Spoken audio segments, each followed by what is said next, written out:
Hey guys, it's Steve. Just touching base. I'm not sure who's coming today, but we'll see if anyone shows up or not. If not, then we'll make this pretty brief. What I wanted to cover today for the brokerage training. Thursdays are typically leaning to a brokerage work, but we've been kind of mixing it up the last few weeks because a lot of development's been going on. Is I wanted to recover or cover again. I don't know. Recover is kind of a bad word for that. I wanted to cover again what Gorilla is doing to really help agents generate non-transaction money.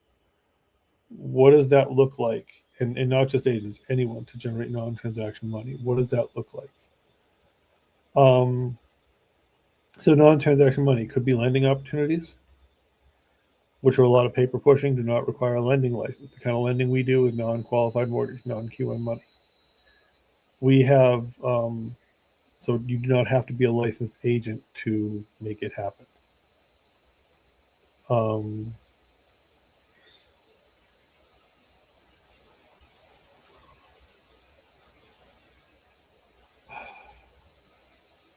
Sorry, I'm looking at something that just doesn't add up to what I was told he was going to be doing. Um,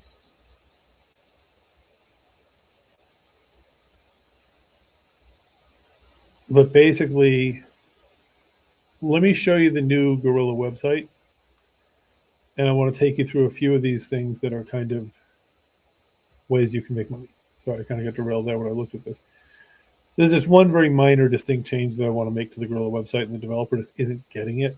So I'm not loving it, but I might at this point just move on from it. So our new website is this, and we have our homepage, of course, where there's different kinds of content. But really, here's where you can make money under people buying education. You can make money by people selling us, becoming part of our wholesale division, or by people becoming part of our lending division, meaning borrowing money from us. And you make half of our fee on that, half to 2/3 of our fee, because these are things outside the license. We're doing a lot of the work for it. But if someone buys an education piece, you get 30% of the money. We charge them 300, you get 100.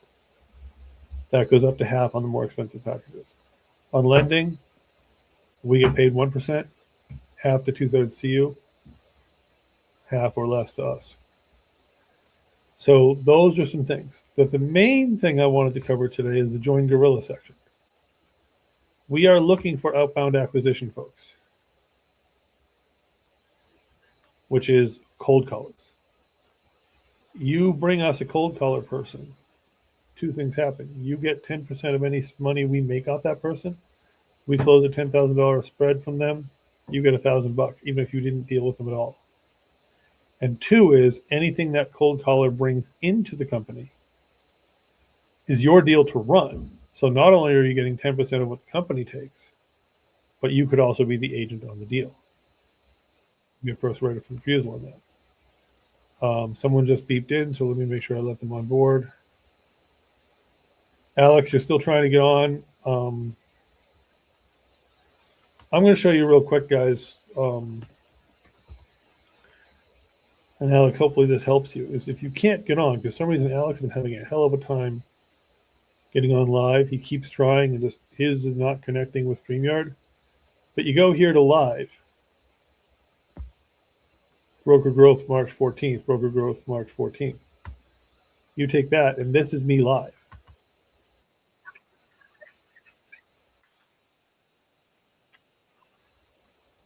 So literally what you want to be going to is right here. Steve REI streams. That takes us to live.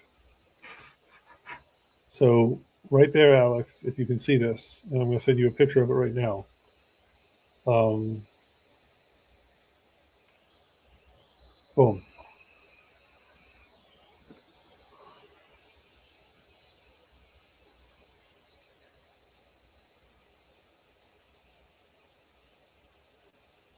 Let me just find that for Alex.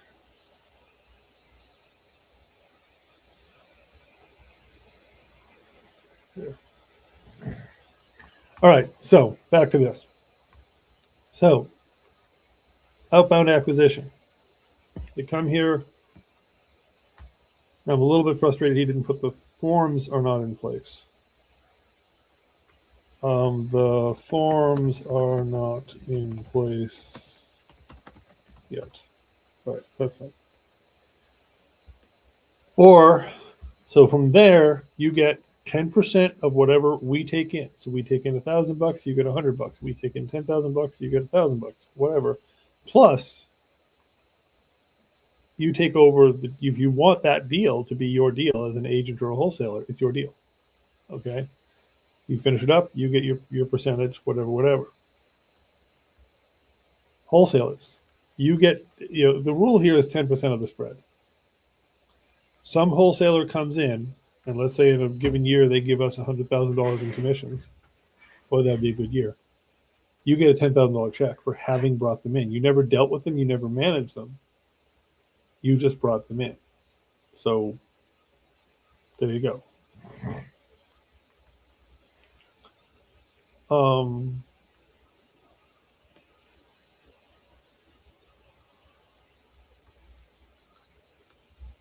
You have licensed agents, same thing, say 10%. 10% of what they give the company is your money. You never dealt with them.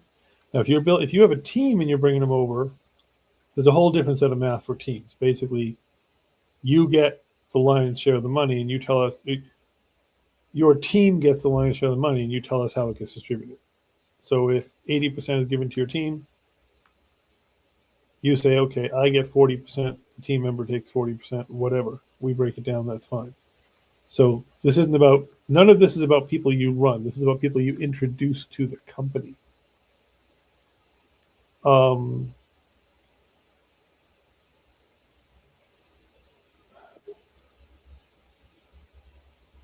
So who else is on here? Nair, there you go. Hey, Nair, I just covering a couple brokerage things here, which these apply very directly to you. These are how you make money in the company. Mm-hmm. That are not related to transactions. So these are about, and we have that 1 o'clock with what's his name, right? The possible Ohio guy. Yeah. All right. So basically, and you can watch the recap of this as well. But basically, we would be bringing him in probably as a wholesaler. Okay. Bringing him into his little world. The whole general idea here is that you bring in someone to the company, you get 10% of whatever we make. So if they pay us $100,000 in service fees in a year, commissions, whatever, broker splits, whatever you call it, you're getting 10 grand, and all you've done is introduce them. Right. If they come on board with the $50 a month, $1,000 closing plan, you're getting $5 a month and $100 a closing. It's actually $800 a closing, so you're getting 80, but whatever. If they come in and if you find someone that buys an education package, you get at least a third of the education package up to half on the $300 a year asset mastermind, which is kind of what you guys are in for free. You get $100 a year, so you get a third of the money. If they buy something bigger, then you get bigger. If they borrow money from us and you're handling them, you find out you bring us a borrower, you get half of whatever we get. If you don't handle them as a borrower, you just bring them in, you get 10% of whatever we get. So you bring them in the door, you get 10%. You handle them, you get a lot more. So that's really what I wanted to cover, and because of I wanted to cover that because we have the marketing materials for that. Mm-hmm. Which I think you saw FB Ads for All. Everybody probably has this right now, and this has the link directly to the Google Forms. And guys, we are not going away from the CRM, by the way. I want to be clear about this. We're using the Google Forms as the front end so that when you do the rest of the research on the deal and you then fill out the seller form, the CRM form, it can all, basically, we're preserving the CRM for things we actually have actionable intel on. And part of that is just because otherwise we were running two different CRM forms and whatever. Also, because Google Sheets, frankly, are a little bit easier to run with. But basically, we have the ads here, here, and we have the graphics to go with the ad. I don't know why that graphic's on the next page. We have the graphics to go with the ad. And you can use this graphic, you use other graphics, whatever. The important thing is having, and it has to be guerrilla real estate if you're licensed, if you're advertising the license side of things, and the phone number equal in size to any of your contact information. So if you've got your name and your phone number in at 12-point font or 20-point font, we got to be the same. The state requires licensees, I know you're not licensed yet, Nair, but the state requires licensees be equal. So just stick to that rule. And technically you're supposed to bounce the graphics off of us, but whatever. And we are about to launch, in fact, today's the day I'm going to create the graphic for it, is we're about to launch a air cover opportunity for unlicensed wholesalers. And I'm probably going to have my attorney verify that this isn't going to get my ass kicked. But basically, I'm going to say to unlicensed wholesalers who never want to get licensed, but they want to get legal, they're going to pay us a flat rate on closing, and then they don't have to be licensed. But it's going to hurt them a little bit because they're going to pay us, they're going to have to double close the deal. They can't novation. The deal has to be a double closure. And they're going to pay $1,000 on the first part and $1,000 on the second part. So they're going to actually have to pay, and I'm making up $1,000. I haven't picked the number. The reason that makes it legal is because we will sign with the seller the listing agreement that gives us $1,000, yada, yada, yada. And then they actually get paid on the second sale. They don't get paid on the first sale, so they don't have to be licensed. When this gets cut up with Opus Clip, what I'm trying to make clear on the unlicensed wholesalers that never want to be licensed, that have a volume business. We aren't necessarily offering this to the beginners. This is only offered to people who legitimately we can trust not because we know them, but because of the volume business they do. There's going to be a fee. We're going to be the listing agents. We're going to be the ones on contract with the seller. And basically, for those of you in the unlicensed world who have good volume, we're going to charge you a fee on the first closing to get you through the first double closing. And then we're going to charge a much smaller fee to be involved in the second closing. So that for a few $100s combined, you're becoming legal because you're making money on the second closing. You're making the money on the double close. And I may or may not Opus Clip that out. If I want to find a way that doesn't give away the entire secret. But same thing, if you guys have a network, but back to my JV team, back to who I'm talking to, if you guys have a network of other people in other states that do transactions here, other people in this state that do transactions here, that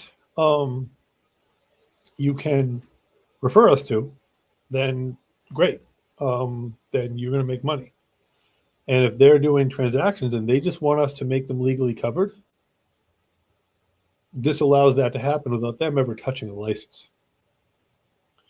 Nair, I don't know if you were dealing with us when that guy the other Ryan, over the summer.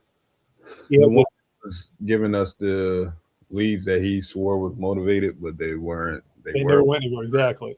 Yeah. So this will be perfect for a guy like that to be like, listen, forget this whole we have to do it, you have to do it game.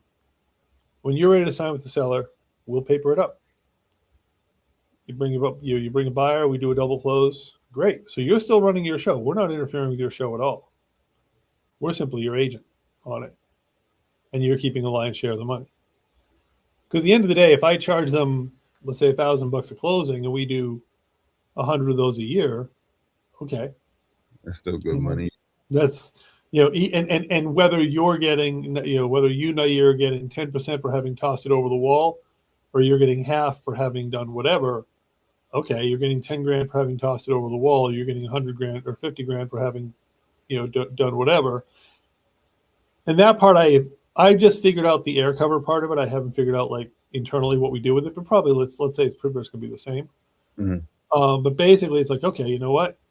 If he's making 5 grand on a deal, he's making $500,000. He's making 400,000. We're making 100,000, 500,000 total. $500,000 a year and whatever. So both of us are happy. If I give you 50 grand, I'm 50 grand in for having babysat a process. Right. And okay, I do that 5-10 times over. I have 5 or 10 people. Okay, I'm kind of happy because my focus right now, and the reason for all of this, and the reason you and I had the conversation yesterday is, I want to be looking at deals. I want to be processing deals. I want to be sitting in the engineering position of, and that business. I keep using old television terms, but I want to be the guy in the booth pushing the buttons. Like signing. Yeah, like I drove down to see a single family in Plymouth that's at best going to net us five grand, and it's like, okay, you know what? I don't really want to go see a piece of shit house that's going to create 5 grand when I could be doing something better. I'll do it. I mean, if it falls in my lap, I'll do it. But the point is, like, I want to empower you guys and I want to compensate you guys. And that's why I set all this up. I've set up, ways of you getting paid. If you bring me a cold caller, you get a piece of every cold caller. You get 10% of our spread. Plus, if you want, the deal becomes yours. And you can run it as you. You bring me or whatever. So that's mostly what I wanted to cover here is how people can make money outside of just doing transactions. And that's why I rebuilt the Guerrilla Real Estate.net website, is to kind of show off some of those different ways. And this will actually start showing our listings at some point. So, all right, so that's it. Anybody have any questions? Nair, you have any questions? We don't have to stay on broker stuff. We can cover whatever. Oh, yeah, one thing is, though, for all of you licensees, your renewal is up in May, meaning your license ends May 31st. You either have renewed or you have not renewed, basically. And by the way, I'm just pulling this because I need to email this out to my license. That's not. I just need to email this out to my licensed agent folks.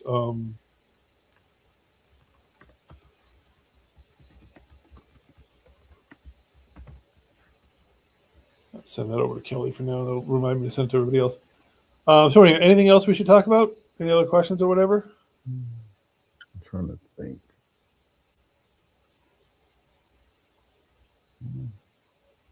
I believe we covered everything. That was everything we talked about yesterday that you said you wanted to cover. Yep, and I think I'm just going to check. Alex didn't have anything. Oh, yeah, no, I don't think so. No. Oh, did you send the? Well, I actually wanted to call that today. Did you send the self-storage list to me? Because I was looking at my email before I went to sleep. Oh, let me find that real quick. And it definitely wasn't in there. I was like, huh. I'll just ask him tomorrow.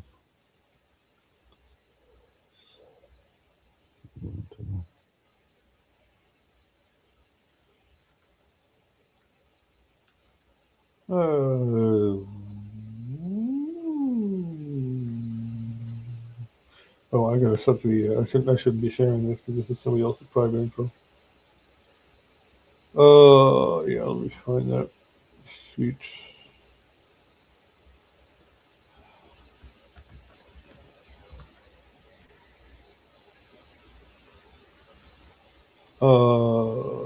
Storage.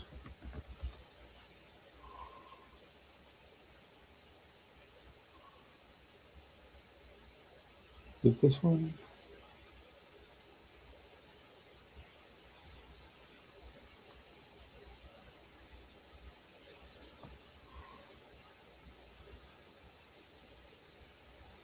All right, I'll send you this link here, and then I'll add the rest of them to it. Okay.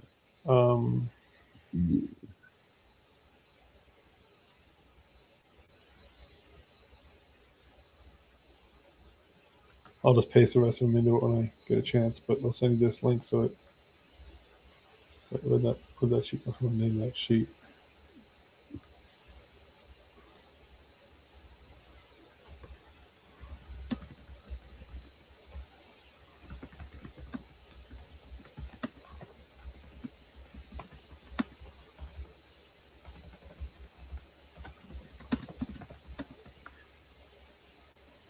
All right, there we go.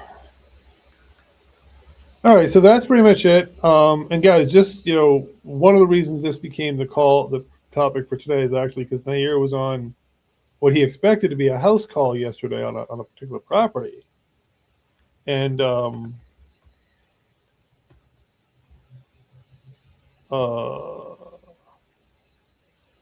want to. I was good, but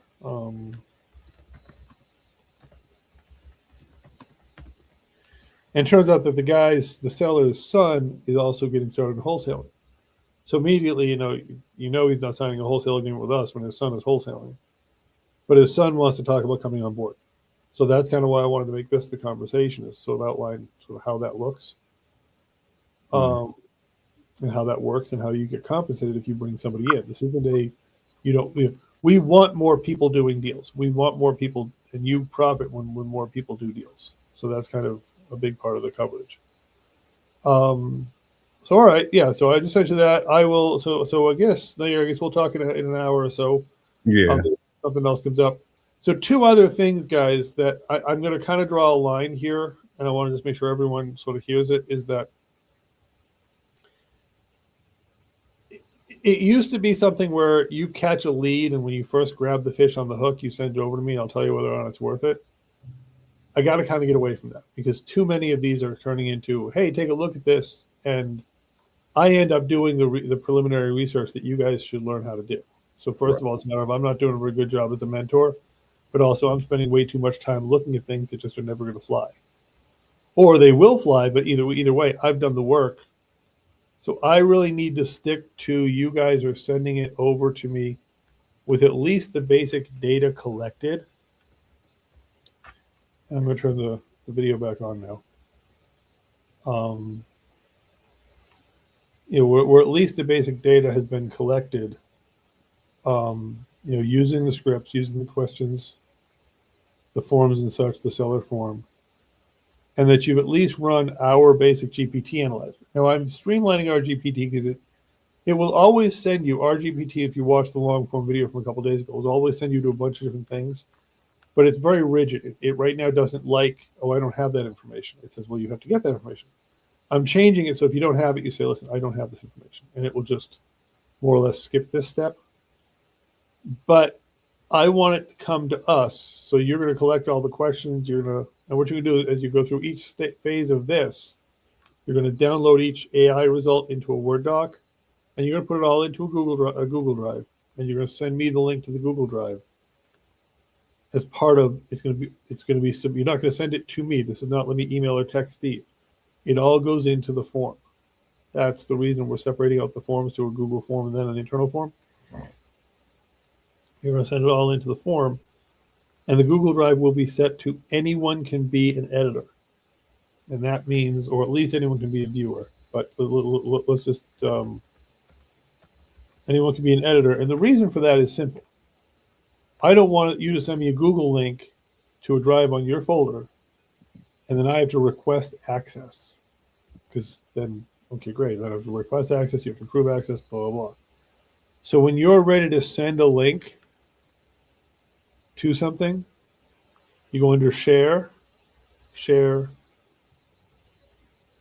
and you got to remember, it'll start off as restricted.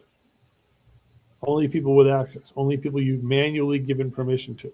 Nope, anyone with a link. Viewer, okay. Editor, much better. I can upload and download things, you can upload and download things. The only person you're sending a link to is it's built into the form, so only people with access to the form will have it. And so in that Google Drive will be all of the answers from the AI, because all the different steps and the final conclusion, all of your previous research, your flood zone research, your this, your batch leads, your this, your that. So when you ask me to review a property, and it'll never be 100%, but when you ask me to review a property, it'll be as complete as you can make it. And it'll be much easier for us to just jump to the chase. And the other thing, guys, and listen, Ryan and I get fooled on this all the time. Sellers aren't always clear about who they are in terms of the play. But you got to ask the question of who are you several different ways.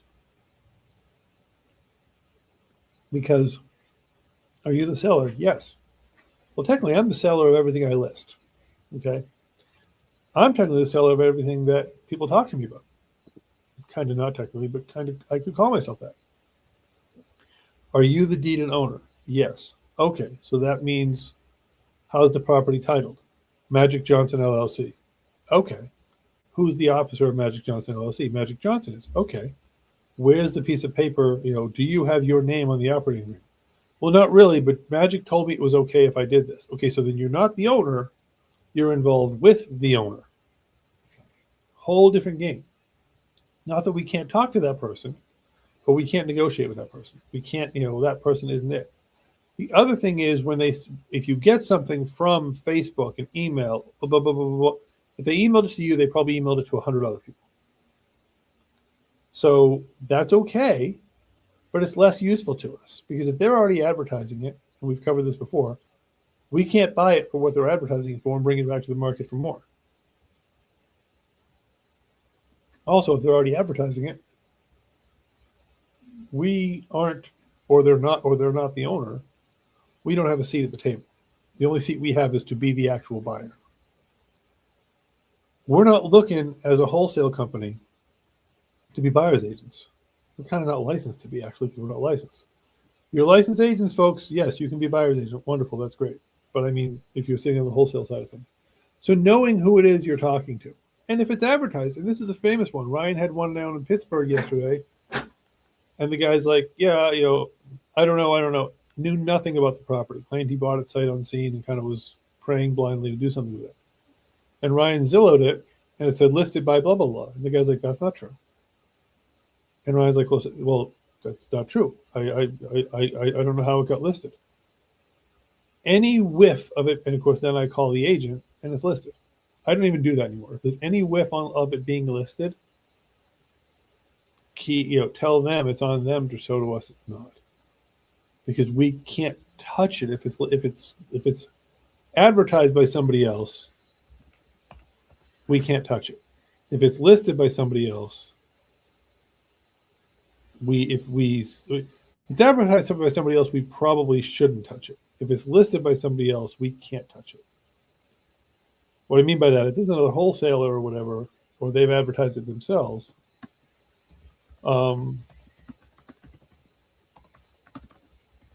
then there's a lot less we can do with it because somebody else is advertising it.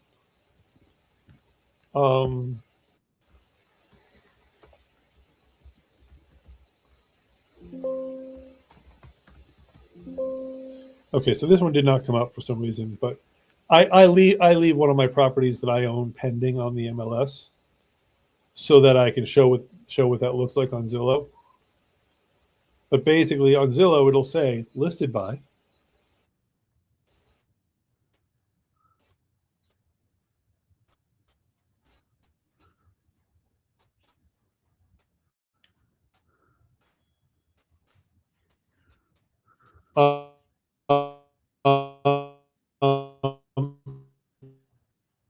And all I'm saying is if it's listed by we're done.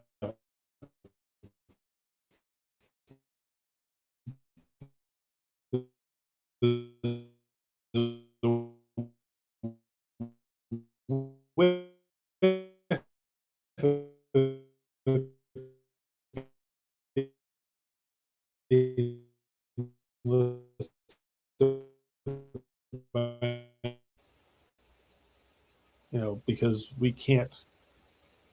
And if the guy was, if that guy was more helpful,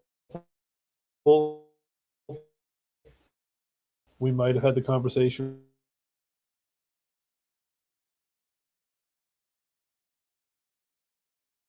of um,